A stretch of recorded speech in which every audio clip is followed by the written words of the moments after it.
Josie Homestead, how the heck are you?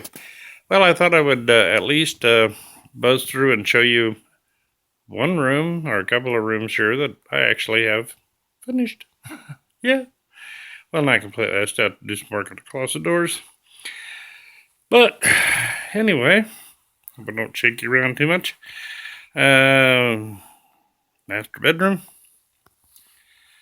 And let's see.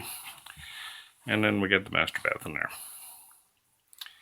And it's fairly clean. So yeah, I at least have a clean sanctuary. Don't you love the pink paint? Yeah, that has got to be painted. Okay, let's get on with the real video.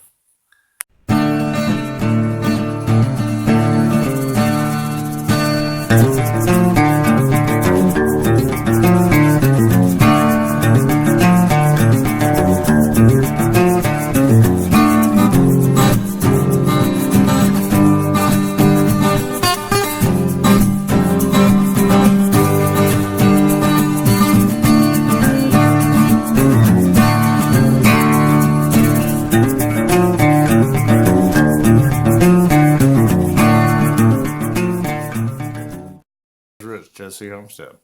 Hope y'all are having a good day and getting ready for a great weekend. Got a few things. Yeah, my little vlog for the day. Yeah, I stopped house cleaning for a while because my truck was overdue for the oil change. So I thought I'd been running it pretty hard, so I'm gonna take a little time out and go out there and get its oil changed and so forth. So did that today. Yeah, came in, got cleaned up. But I've been trying to. I worked a lot last night. Sleeping is not something I'm doing real good right now. I don't know why. I guess just all the changes, you know. I mean, I was up. Let's see. Yesterday morning, I was up by about 4:30, 5 o'clock. Started in and working on stuff around here and fixing little things and cleaning and yada yada yada. So I figured, after they got the internet installed, I thought, okay, well, I'll get out there and for a few hours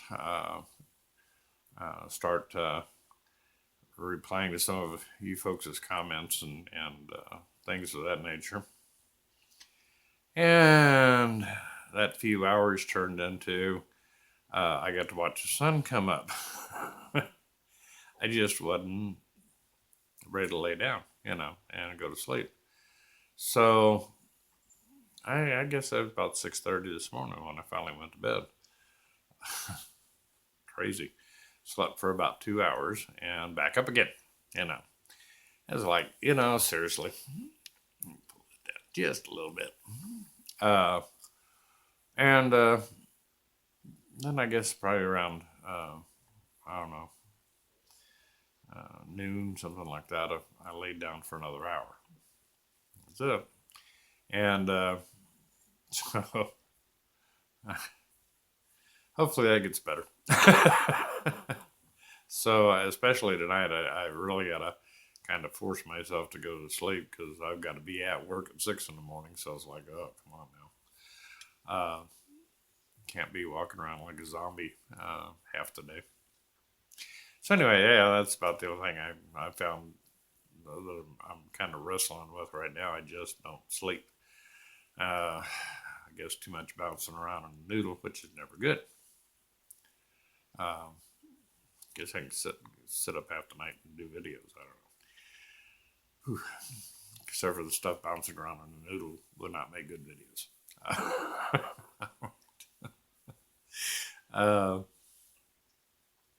But I did have someone who was talking to me about they had bought some land and they were really, really, really, really, really, really thrilled that they had a creek running through the place.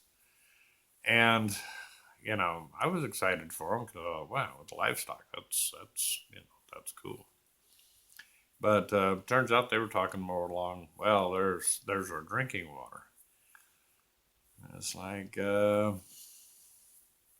asked a simple question. I said, "You walk that creek all the way back to source of origination?" And the fellow looked at me like, "What?" I said, "Do you know where that creek uh, originated from? And is there any potential contaminations in it?" Yeah.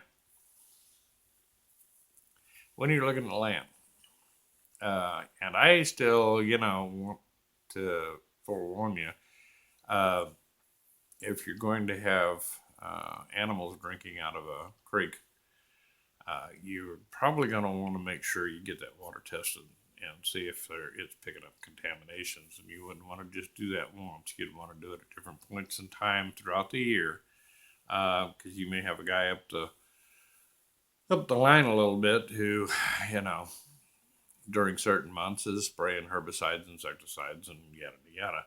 And that way, if that water is becoming not a good uh, source. If you walk most creeks, you're going to find garbage, junk and debris. People throw tires at them, and people do this. And so, surface water. Here is a real good, just general rule of thumb when you're out looking at properties. As an emergency source, well purified, it can work as a source of water for you. But as a whole, most all surface waters contain contaminations. So you want to try to keep that in the back of your mind when you look at this stuff. Uh, for your livestock, said, get it tested. Know that throughout the year, there's nothing hitting that creek that's going to kill your animals. And usually they can, take some, but if you're going to be butchering them on site and eating the meat, you want to know what's going into those animals. Wells are the best, okay?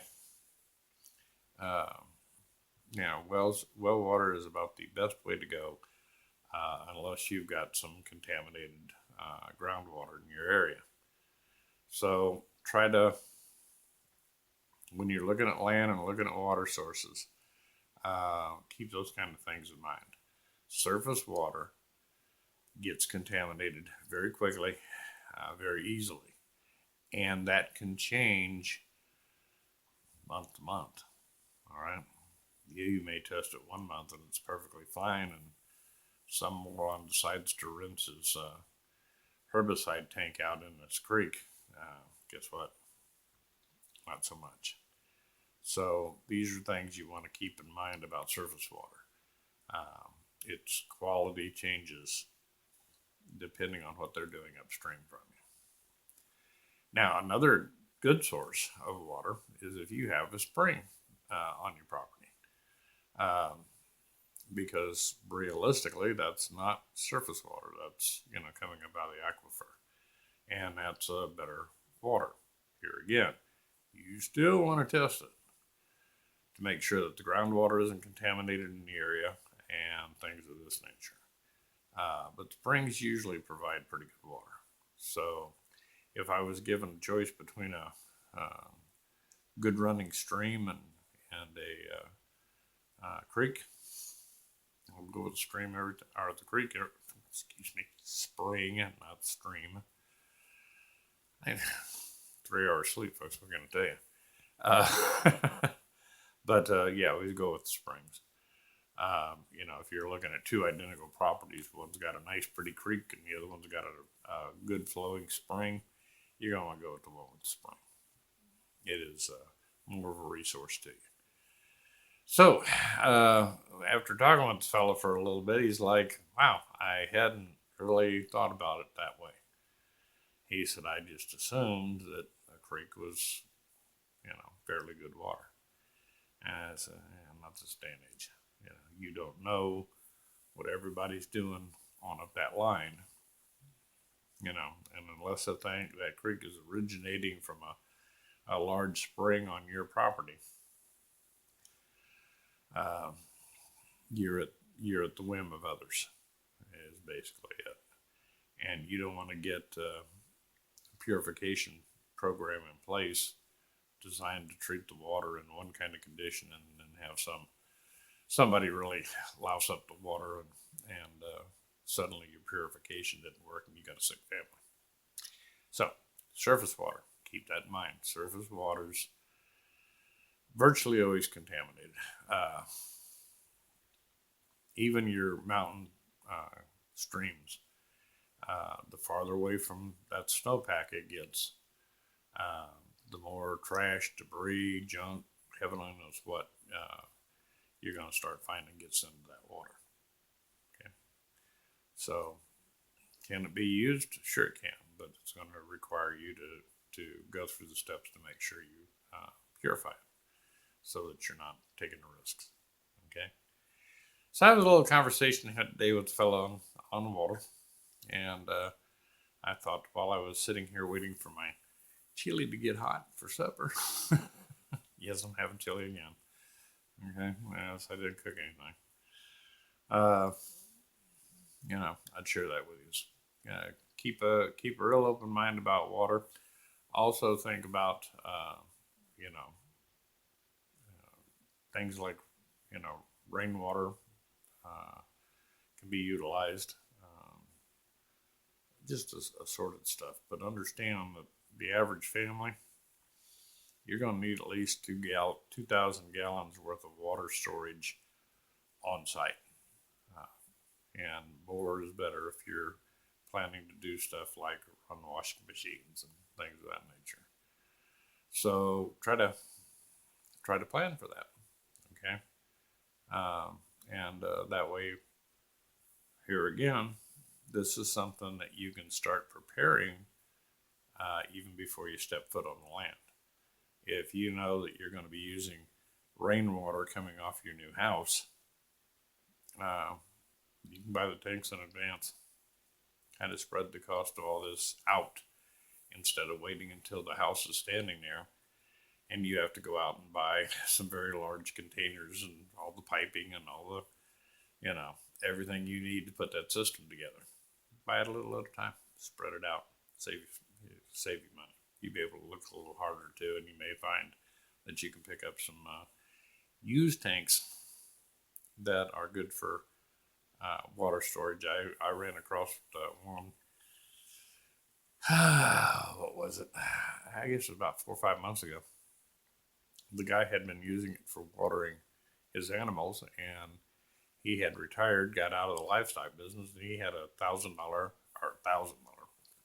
he had a 1,000-gallon water tank set up, and he was selling that thing for like $400 or a little less, and that included the pump, which was a good deal, because I think those things run for around $700 just for the tank. So, don't hold me to that because I haven't bought one, but I've seen some prices on a few of them. But, use your head a little bit. Here again, that's another thing that if you have the room for storage, or if you've already got the land, you can store it out on the land. Maybe a smart thing for you to do. This is Rich from Tennessee Homestead. A little groggy, but I love you guys and appreciate you. And been trying to get some of these comments caught up. I think I'll probably work on that for a little bit tonight, but tonight is definitely going to have to get some sleep. I got a tough day coming at me tomorrow. So you folks have a wonderful evening, and hey, get out there and have a great weekend. Okay? I don't want to hear any excuses. Get out there and have a great weekend. Take care.